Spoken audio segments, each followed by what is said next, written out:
आज की कहानी है एक ऐसे लड़के और एक ऐसी लड़की की जिसके साथ एक रात बिताने के लिए लोग सब कुछ लुटाने को तैयार रहते हैं। लोग खुद को खुशनसीब समझते हैं अगर उसका नंबर उस लड़की के साथ आने के लिए चुना जाता है, लेकिन जब वो लड़की एक किसान लड़की के साथ जाती है तो दोनों मिलकर ऐसे कांड करते हैं जिसके आज हम इस कहानी में चर्चा करेंगे।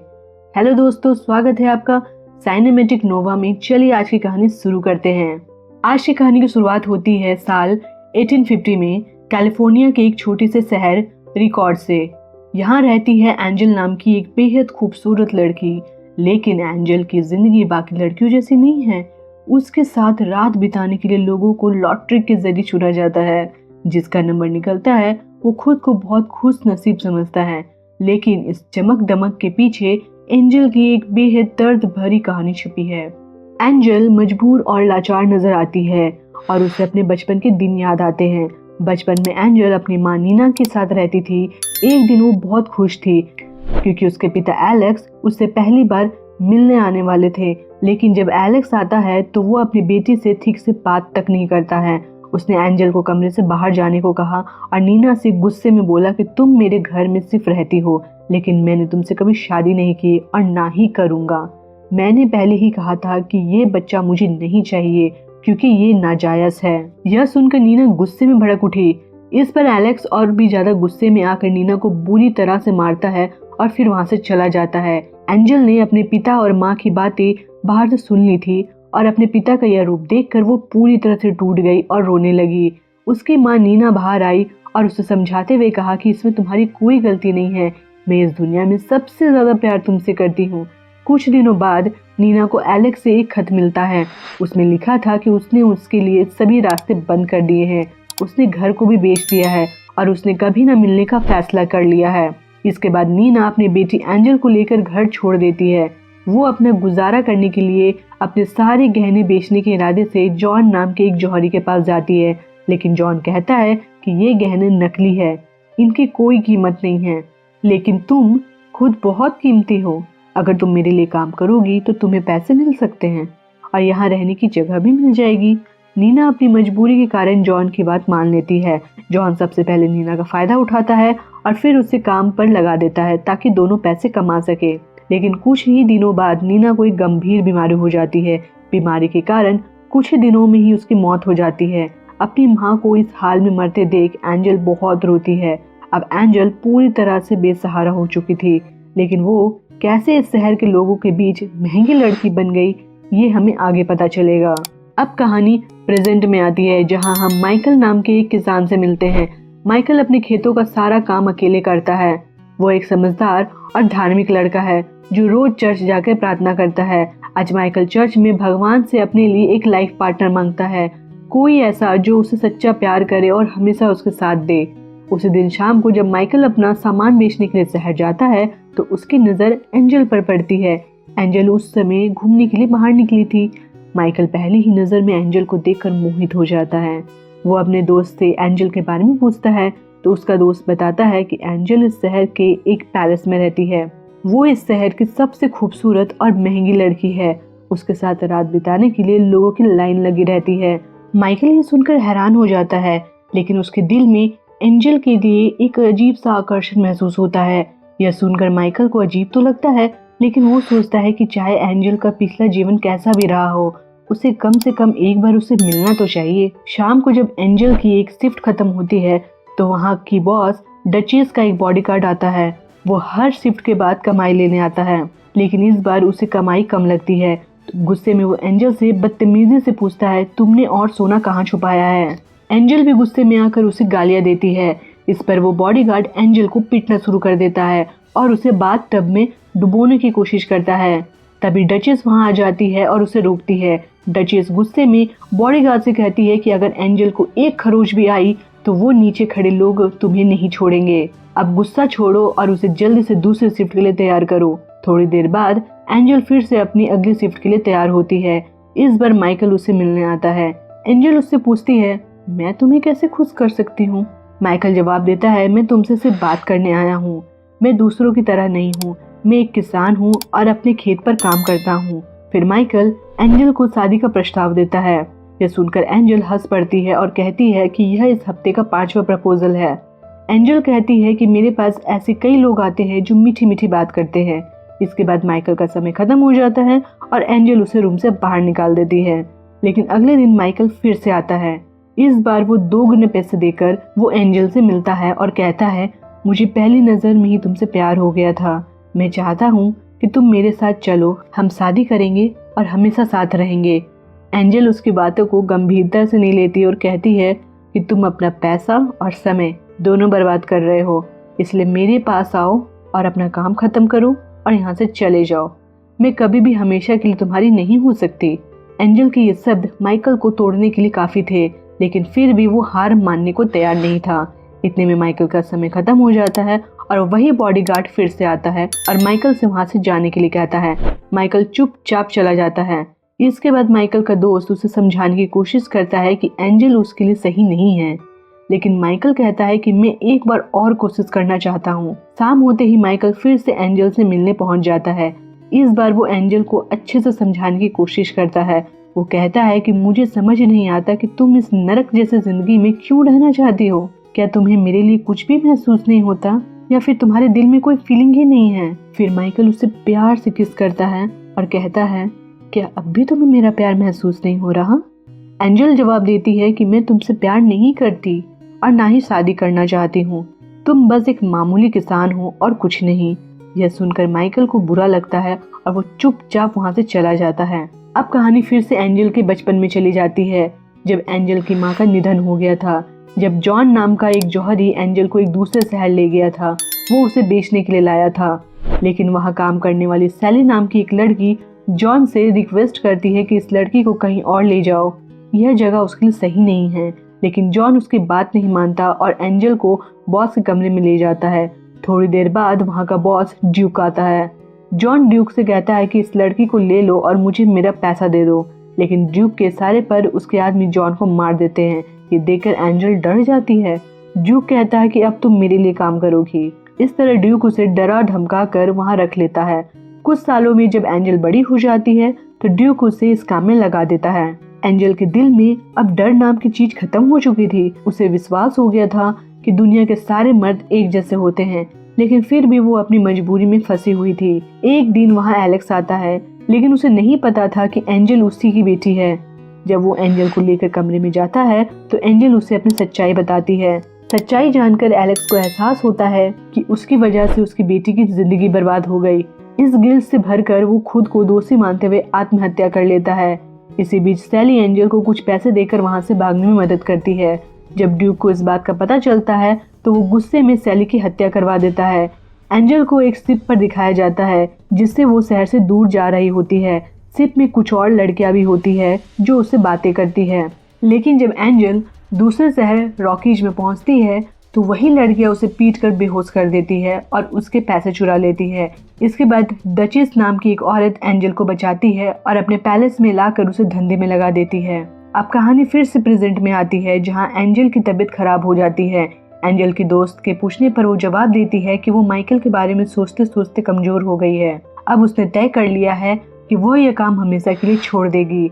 एंजल ने अपने सारे पैसे डचेस के पास सुरक्षित रखे हुए हैं, इसलिए वो उसे अपने पैसे मांगने जाती है। डचेस कहती है कि यहाँ से जाने के बाद तुम करोगी क्या? मैं तुम्हें यहाँ अच्छा खाना, कपड़े, रहने की जगह देती हूँ, बाहर तुम्हें क्या मिलेगा? लेकिन एंजल ने अपना मन बना लिया था। उसने जवाब दिया, मेरे पैसे मुझे दे दो। यह सुनकर डचेस गुस्से में आ जाती है और कहती है, मैं तुम्हें कभी नहीं दूंगी। एंजल को भी गुस्सा आ जाता है और वो डचेस पर चिल्लाने लगती है। इसके बाद डचेस अपने आदमियों को बुलाती है और कहती है कि इस लड़की को सबक सिखाओ। डचेस के आदमी एंजल को लेकर बुरी तरह से पीटते हैं। उसी रात माइकल को सपना आता है कि एंजल के साथ कुछ बहुत बुरा हो रहा है। अगली सुबह वो जल्दी वहाँ पहुँच जाता है और देखता है कि एंजल की हालत बहुत खराब है। माइकल को ये देखकर बहुत गुस्सा आता है। वो डचेस से कहता है कि अब मैं इसे यहाँ से लेकर जा रहा हूँ। डचेस जवाब देती है कि एंजल पर मेरा कर्जा है, कर्ज चुकाए बिना वो कहीं भी नहीं जा सकती है। यह सुनकर माइकल डचेस को एंजल के कर्ज से 3 गुना ज्यादा पैसे दे देता है। इसके बाद वो एंजल को अपनी माँ की अंगूठी देखकर कहता है, क्या तुम मुझसे शादी करोगी? एंजल भावुक होकर हाँ कहती है। माइकल फिर एंजल को अपने फार्म पर लेके जाता है लेकिन मार के कारण एंजल की हालत बहुत खराब थी और माइकल ने उसकी पूरी देखभाल करने का फैसला कर लिया। एंजल माइकल से कहती है कि तुमने डचेस को इतने सारे पैसे दे दिए। माइकल जवाब देता है कि उसकी परवाह मत करो, मुझे बस तुम्हें उस जगह से बचाना था। लेकिन एंजल अंगूठी वापस कर देती है और कहती है कि मैं ठीक होने के बाद तुम्हारे सारे कर्ज को चुका दूंगी और फिर यहाँ से चली जाऊंगी, पर मैं शादी नहीं करूंगी क्योंकि मैं किसी के गुलाम नहीं बनूंगी। माइकल ये सुनकर हंसता है और कहता है शादी करना कोई गुलामी नहीं है। फिर वो उसे पहनने के लिए कुछ कपड़े देता है। एंजल पूछती है क्या ये तुम्हारी पत्नी के हैं? तो माइकल जवाब देता है नहीं, ये मेरी बहन के थे, लेकिन 1 साल पहले उसकी मौत हो गई है। अब उसका पति पॉल और मैं यहाँ रहते हैं, लेकिन इस समय पॉल दूसरे शहर में है। इसके बाद एंजल उठने की कोशिश करती है, लेकिन उसकी हालत खराब होने की वजह से वो गिर जाती है। माइकल उसकी मदद करता है और उसका ख्याल रखने लगता है। इस तरह 3 हफ्ते गुजर जाते हैं और एंजल अब पूरी तरह से ठीक हो चुकी थी। रात के समय जब माइकल उसे देखने आता है तो एंजल उसे अपने पास बुलाती है और कहती है कि अब तुम्हारा कर्ज चुकाने का वक्त आ गया है। फिर वो माइकल से इंटीमेट होने के लिए कहती है, लेकिन माइकल मना कर देता है। वो कहता है कि मैंने तुम्हें इसके लिए नहीं बचाया, मैं चाहता हूँ कि मेरे दिल में तुम्हारे लिए जो एहसास है वो तुम्हारे दिल में भी हो, और जब तक ऐसा नहीं होता तब तक मैं तुम्हारे करीब नहीं आऊंगा। दोनों और भी बातें करते हैं। एंजल कहती है कि जब मैं छोटी थी तब मेरी माँ भगवान से बहुत प्रार्थना करती थी, लेकिन फिर भी उन्हें नरक जैसी ही जिंदगी मिली, इसलिए मुझे गॉड पर कोई विश्वास नहीं है। माइकल उसकी बात सुनता है लेकिन कुछ नहीं कहता, वो बस उसे समझने की कोशिश करता है। अगली सुबह जब माइकल फार्म में काम कर रहा था, एंजल उसके पास जाकर कहती है कि मैं तुम्हारी बीवी वाले काम तो नहीं संभाल सकती, लेकिन जब तक यहाँ हूँ तुम्हारे साथ फार्म में काम कर सकती हूँ। माइकल ये सुनकर मुस्कुराता है और कहता है ठीक है। इसके बाद माइकल एंजल को खेती से जुड़ी कई चीजें सिखाने लगता है, जैसे कि अंडे लाना, मुर्गी पालना, मछली पकड़ना और खेती के अन्य काम। एंजल को भी इन कामों में मजा आने लगता है। एक रात माइकल उसे जगा कर कहता है कि चलो हमें कहीं जाना है। एंजल कहती है कि थोड़ी देर में सुबह होने वाली है, अब रात को कहाँ लेके जाओगे? माइकल उसे एक पहाड़ी पर लेके जाता है। वहाँ से वो उसे खूबसूरत सनराइज दिखाता है, ठीक इस सूर्य उदय की तरह। एंजल थोड़ा भावुक होकर कहती है कि अगर तुम मेरी जिंदगी का आधा सच भी जान लोगे तो मुझसे नफरत करने लगोगे। वो जिंदगी तुमने खुद नहीं चुनी थी, लेकिन अब तुम अपनी मनचाहे जिंदगी चुन सकती हो। एंजल कहती है कि मुझे यह भी नहीं पता कि मैं यहाँ क्यों हूँ। तुम मुझे अपनी बीवी मानते हो लेकिन मेरे करीब नहीं आते। माइकल उसकी आंखों में देखता और शांत स्वर में कहता है, मैं चाहता हूँ कि पहले तुम खुद को समझो, इस नई जिंदगी को अपनाने के लिए तैयार हो जाओ। मैं चाहता हूँ तुम मेरे साथ हो, लेकिन अपनी मर्जी से। यह सुनकर एंजल थोड़ी शांत हो जाती है, लेकिन उसकी आंखों में कई सवाल और भावनाएं झलकने लगती हैं। माइकल एंजल से कहता है कि मैं बस इंतजार कर रहा था कि तुम्हारे दिल में वो एहसास हो। इसके बाद दोनों एक दूसरे को किस करते हैं और घर लौट आते हैं। घर आकर माइकल पहली बार एंजल के साथ इंटीमेट हो जाता है और दोनों इस पल को खूब एंजॉय करते हैं। अगले दिन माइकल का बहनोई पॉल फार्म में आता है। पॉल जो अपने काम के लिए दूसरे शहर गया हुआ था, कई दिनों के बाद लौटा था। दोनों एक दूसरे का हालचाल पूछते हैं। बातचीत के दौरान माइकल उसे बताता है कि मैंने शादी कर ली है। इसके बाद माइकल पॉल को एंजल से मिलवाने के लिए ले जाता है, लेकिन जैसे ही पॉल एंजल को देखता है वो उसे पहचान लेता है। हालांकि इस वक्त वो कुछ भी नहीं कहता। माइकल के जाने के बाद पॉल अकेले में एंजल से बात करता है और कहता है कि मैं अच्छे से जानता हूँ कि तुम कौन हो और किस तरह का काम करती हो। माइकल बहुत अच्छा लड़का है, उसे एक सच्ची बीवी मिलनी चाहिए, ना कि तुम जैसी। एंजल गुस्से और बेबसी के साथ जवाब देती है कि वो खुद मेरे पास आया था और सब कुछ जानने के बाद ही उसने मुझे अपनाया है, और यह बातें तुम्हें भी स्वीकार करनी होगी। लेकिन पॉल यह बात मानने से इनकार कर देता है। गुस्से में पॉल माइकल के पास जाता है और कहता है कि तुम्हारी बीवी एक घटिया लड़की है, वो तुम्हारे लायक नहीं है। वो एंजल के बारे में उल्टा सीधा बोलने लगता है। यह सुनकर माइकल परेशान हो जाता है और सोच में पड़ जाता है। माइकल गुस्से में पॉल को एक पंच मारता है। अगर तुम मुझे भाई जैसा मानते हो तो तुम्हें एंजल को भी बहन जैसा मानना पड़ेगा। इसके बाद माइकल पॉल से माफी मांगता है और उसे समझाता है कि तुम चाहो तो शहर जाकर एक नया बिजनेस शुरू कर सकते हो और पहले की तरह अपनी जिंदगी अच्छे से जी सकते हो। अगले सीन में एंजल और माइकल को एक साथ दिखाया जाता है। माइकल एंजल से कहता है कि अगले दिन पॉल शहर जा रहा है और उनके बीच जो कुछ हुआ है वो भी उसे बताता है। फिर माइकल एंजल के पास आकर कहता है कि मुझे तुम्हारे साथ पूरी जिंदगी बितानी है। मैं चाहता हूँ कि हमारे बच्चे हो और हम पूरी जिंदगी खुश रहे। लेकिन एंजल को पता था कि वो माँ नहीं बन सकती और ये बात अब तक माइकल को नहीं पता थी। अब कहानी एंजल के पास्ट में जाती है, जहाँ दिखाया जाता है कि एक बार वो प्रेग्नेंट हो गई थी। ड्यूक को ये पसंद नहीं आया और उसने एक डॉक्टर को बुलाकर एंजल का जबरन अबॉर्शन करवाया। इसके बाद डॉक्टर ने ऐसा इलाज किया कि एंजल कभी भी मां नहीं बन सके। यह बात एंजल के दिल पर हमेशा के लिए गहरा घाव छोड़ गई थी। अगले दिन एंजल फार्म के सारे कामों को और भी अच्छे से करने लगती है। उसने फिशिंग करना भी सीख लिया था। वो माइकल के प्यार को धीरे धीरे समझने लगती है, लेकिन अपने अतीत की कड़वी सच्चाइयों के कारण वो खुद को माइकल के काबिल नहीं मान रही थी। एक दिन माइकल और एंजल रास्ते से गुजरते समय एक फैमिली को देखते हैं। उनकी माँ एलिजाबेथ प्रेग्नेंट थी। उनका कोई घर नहीं था और वे किसी दूसरी जगह रहने के लिए जा रहे थे। माइकल और एंजल ने उसका ख्याल रखने के लिए उन्हें अपने घर पर लाने का फैसला किया। उन्होंने उन्हें खाना दिया और उसकी मदद की। वो परिवार माइकल और एंजल का बहुत शुक्रगुजार हुआ। उस फैमिली में मरियम नाम की एक बड़ी बेटी थी जो एंजल से बात करने लगी। उसने एंजल से पूछा कि तुम और माइकल कैसे मिले थे। एंजल ने उसे अपनी सारी कहानी बता दी और वो पहले क्या थी और कैसे माइकल से मिली थी। धीरे धीरे एंजल और मरियम अच्छी दोस्त बन गई। समय बीतता गया और एक दिन एलिजाबेथ ने एक बेटे को जन्म दिया। यह देखकर सभी बहुत खुश हुए। माइकल और एंजल ने उस खुशी में बढ़ चढ़ कर हिस्सा लिया, लेकिन एंजल के दिल में अभी भी वो दर्द छुपा था जो उसे परेशान कर रहा था। एंजल और मरियम दोनों मिलकर एलिजाबेथ के बच्चे का खूब ख्याल रख रहे थे। ये देखकर एंजल को लगने लगा कि मरियम और माइकल की जोड़ी बहुत अच्छी रहेगी। रात को मरियम के पिता सबको बताते हैं कि उन्होंने पॉल से कुछ जमीन खरीद ली है और अब वो सब मिलकर वहीं रहेंगे। अगले दिन जब माइकल और एंजल खेत में होते हैं तो एंजल कहती है कि मरियम बहुत ही प्यारी लड़की है और तुम दोनों की जोड़ी भी बहुत अच्छी लगेगी। इस पर माइकल गहरी नजरों से एंजल को देखकर कहता है कि मैं सिर्फ तुमसे प्यार करता हूँ और हमारे बीच कोई नहीं आ सकता। इसके बाद एंजल माइकल को वो अपना सच बताती है जो वो इतने समय से छिपा रही थी। वो कहती है कि ड्यूक ने जबरदस्ती एक डॉक्टर से उसका ऑपरेशन करवाया था जिससे कि अब वो कभी भी मां नहीं बन सकती। माइकल ये सुनकर शांत रहता है और कहता है तुम जैसे भी हो इससे मुझे कोई फर्क नहीं पड़ता। मैं तुमसे बहुत प्यार करता हूँ और ये कभी नहीं बदलेगा। हमें उम्मीद नहीं छोड़नी चाहिए क्योंकि कभी भी कुछ भी हो सकता है। लेकिन एंजल ने ये बात मान ली थी कि वो कभी भी मां नहीं बन सकती है और वो खुद को माइकल के लिए एक अच्छी बीवी नहीं मानती थी। रात के वक्त हम दोनों को डिनर करते हुए देखते हैं। एंजल माइकल से कहती है कि मुझे उस जगह ले जाओ जहां हमने सूरज उगते हुए को देखा था। माइकल एंजल को वहीं लेके जाता है। इस बार वे दोनों सनसेट देखते हैं और उस पल को यादगार बनाने के लिए वहीं पर इंटीमेट हो जाते हैं।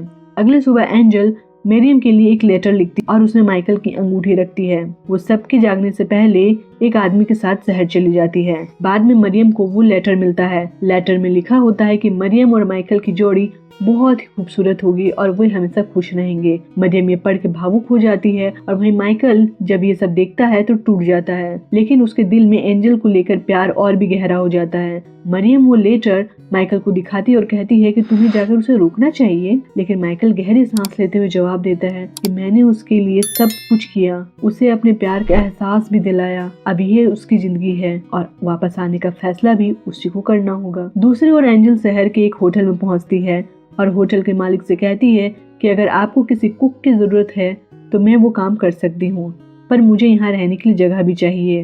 होटल के मालिक एंजल की बात मान जाता है। अब एंजल होटल में काम करने लगती है, लेकिन उसी दिन ड्यूक का एक आदमी उसे वहाँ काम करते हुए देख लेता है। उस रात होटल में आग लग जाती है और सब कुछ जलकर खाक हो जाता है। अगले दिन एंजल जले हुए सामान को समेट रही थी कि अचानक उसके सामने ड्यूक आ जाता है। ड्यूक को सामने देखकर एंजल के चेहरे पर डर साफ झलकने लगता है। अब आगे क्या होगा? क्या ड्यूक एंजल को वापस ले जाएगा या एंजल खुद को इस बार बचा पाएगी? ड्यूक वही आदमी था जिसने एंजल को बचपन में जॉन को मार कर अपने कब्जे में किया था। अब उसने इस शहर में आकर वही गंदा धंधा शुरू कर दिया था जिसके बारे में एंजल को कोई जानकारी नहीं थी। ड्यूक एंजल से कहता है कि तुम मेरे साथ चलो। एंजल गुस्से में कहती है कि तुम मुझसे जबरदस्ती नहीं कर सकते। ड्यूक हंसते हुए जवाब देता है कि तुम शायद भूल रही हो कि मैं कौन हूँ। कल रात इस होटल में आग मैंने ही लगवाई थी और अगर तुमने मेरी बात नहीं मानी तो मैं इस होटल के मालिक को भी मरवा दूंगा। एंजल ड्यूक की धमकी से मजबूर होकर ना चाहते हुए भी उसके साथ चली जाती है। वहाँ जाकर एंजल देखती है कि ड्यूक के पास 2 छोटी छोटी लड़कियां हैं। ड्यूक उन्हीं लड़कियों से उसी तरह की जबरदस्ती काम करवा रहा था जैसे कभी उसने एंजल से करवाया था। एंजल को ये देखकर बेहद गुस्सा आता है, लेकिन वो जानती थी कि ड्यूक को हराने के लिए उसे दिमाग से काम लेना होगा। अब एंजल के मन में एक योजना बन रही थी, अपने साथ साथ उन लड़कियों को भी इस नरक से आजाद कराने की। आगे क्या एंजल ड्यूक की चंगुल से खुद को और उन लड़कियों को बचा पाएगी? क्या माइकल को एंजल की सच्चाई का पता चलेगा? कहानी अब और भी दिलचस्प मोड़ ले रही है। यह सब देखकर एंजल गुस्से और दुख से कहती है कि तुम बड़ी लड़कियों को संभालने इसलिए अब छोटी बच्चियों को लाकर उन पर जुल्म करते हो। ड्यूक गुस्से में उसे धमकाते हुए कहता है कि अगर तुम मेरे खिलाफ गई या भागने की कोशिश की तो मैं तुम्हें मार डालूंगा। अब जल्दी से तैयार हो जाओ, मुझे तुम्हें सबके सामने ले जाकर दिखाना है। एंजल को मजबूरन उसकी बात माननी पड़ती है। ड्यूक उसे स्टेज पर ले जाने की तैयारी करता है। इस बीच एंजल पहली बार भगवान से प्रार्थना करती है और वो कहती है कि अगर आप सच में हो तो उन छोटी बच्चियों के लिए ही सही मेरी मदद करो, मुझे सच बोलने की शक्ति दो। ड्यूक एंजल को स्टेज पर ले जाता है जहां वो सबके सामने दिखाने की कोशिश करता है, लेकिन स्टेज पर खड़ी होकर एंजल सबके सामने बोलना शुरू कर देती है। वो कहती है कि मैंने अपनी जिंदगी में जो भी सहा है वही अब ड्यूक इन मासूम बच्चियों के साथ कर रहा है। वो छोटी लड़कियों को जबरदस्ती अपने गंदे धंधे में झोंकता है और मेरी कहानी भी इससे अलग नहीं है। यह सुनकर वहाँ मौजूद लोग हैरान रह जाते हैं। ड्यूक तुरंत कहता है कि यह सब झूठ बोल रही है, इसे मेरे खिलाफ भड़काया गया है। गुस्से में ड्यूक एंजल को जबरदस्ती स्टेज से खींचकर एक कमरे में लेके जाता है और उसे मारने ही वाला होता है कि तभी उसका एक आदमी आकर उसे गिरा देता है। वो आदमी ड्यूक के क्रूर तरीकों से परेशान हो चुका था और अब वो नहीं सह सकता था। ड्यूक घायल होकर गिर जाता है और एंजल को मौका मिल जाता है। आगे क्या एंजल खुद को और उन छोटी बच्चों को बचाने में सफल होगी? क्या ड्यूक को उसका अंजाम मिलेगा? कहानी अब अपने चरम पर है। ड्यूक का आदमी एंजल से कहता है कि जल्दी भाग जाओ। एंजल तुरंत ड्यूक की कैद में फंसी उन दोनों बच्चियों के कमरे में जाती है और उन्हें लेकर बाहर भागने लगती है। यह देखकर वहाँ मौजूद लोग समझ जाते हैं कि ड्यूक सच में एक बेरहम इंसान है जो मासूम बच्चियों पर जुल्म करता है। सभी लोग गुस्से में भड़क उठते हैं और ड्यूक को मारने के लिए आगे बढ़ते हैं। ड्यूक अपनी जान बचाने के लिए भागने की कोशिश करता है, लेकिन लोग उसको चारों तरफ से घेर लेते हैं। आखिरकार वे उसे पकड़ के फांसी देकर मार डालते हैं। 3 साल बाद कहानी एक नए मोड़ पर आती है। पॉल को एक दूसरे शहर में दिखाया जाता है। अचानक वो एंजल को देखता है और चौंक जाता है। वो उसका पीछा करते हुए एक बड़े से स्कूल तक पहुंच जाता है। पॉल अंदर जाकर इंक्वायरी करता है तो उसे एंजल मिल जाती है। पॉल एंजल से पूछता है कि ये सब क्या है और तुम यहाँ क्या कर रही हो? एंजल मुस्कुराते हुए जवाब देती है कि ये एक स्कूल है, यहाँ मेरी तरह वही लड़कियाँ आती है जो अपनी जिंदगी की नई शुरुआत करना चाहती है। हम उन्हें यहाँ शिक्षा देते हैं और उनकी मदद करते हैं। पॉल ये सब सुनकर भावुक हो जाता है। वो देखता है कि एंजल ने अपनी जिंदगी को एक नई दिशा दे दी है और अब वो दूसरे की मदद कर रही है। आगे क्या पॉल माइकल को इस बारे में बताएगा? क्या एंजल फिर से माइकल से मिलेगी? कहानी अब एक खूबसूरत मोड़ पर है। यह सब सुनकर पॉल को बहुत अच्छा लगता है। फिर वो एंजल से माइकल और मरियम के बारे में पूछती है, इस पर पॉल कहता है कि मरियम अब मेरी पत्नी है और वो माँ बनने वाली है। तुम्हें लगा था कि माइकल और मरियम एक हो जाएंगे, लेकिन माइकल ने हमेशा मरियम को अपनी बहन की तरह ही माना। वो अब भी तुम्हारा इंतजार कर रहा है और आज भी तुमसे बहुत प्यार करता है। यह सुनकर एंजल भावुक हो जाती है और दुखी भी, क्योंकि वो चाहती थी कि माइकल एक नेक लड़की के साथ अपनी जिंदगी बिताए। इसके बाद पॉल उसे वापस चलने के लिए कहता है। वो कहता है कि मैं 4 बजे यहाँ से जा रहा हूँ, अगर तुम चाहो तो मेरे साथ चल सकती हो। दूसरी ओर माइकल को अपने खेतों में काम करते हुए दिखाया जाता है। तभी वो देखता है कि एंजल वापस आ गई है। एंजल उसके पास आती है और कहती है कि मेरा असली नाम सारा है। यह नाम मैंने आज तक किसी को नहीं बताया। मैं बस ये कहने आई हूँ कि मैं तुमसे बहुत प्यार करती हूँ और मैंने जो कुछ भी तुम्हारे साथ किया उसके लिए मुझे माफ़ कर देना। मेरी वजह से तुम्हें बहुत तकलीफ हुई है। माइकल मुस्कुराते हुए जवाब देता है कि इन्हीं तकलीफ़ों की वजह से हमें ये खूबसूरत पल मिला है और अब हम एक साथ हैं। इसके बाद माइकल अपनी माँ की वो अंगूठी जिसे उसने अब तक संभाल कर रखा था एंजल को दे देता है और अपनी ज़िंदगी में उसका स्वागत करता है। दोनों बेहद खुश होते हैं और एक दूसरे को किस करते हैं। कुछ साल बाद सीन दिखाया जाता है जहाँ माइकल फिशिंग कर रहा है। तभी वह एंजल आती है। हमें दिखाया जाता है कि एंजल अब प्रेग्नेंट है और उनका एक छोटा सा बेटा भी है। यह देखकर पता चलता है कि एंजल ने अपनी पुरानी जिंदगी के घाव को भुला दिया है। अब वो एक नई और खुशहाल जिंदगी जी रही है।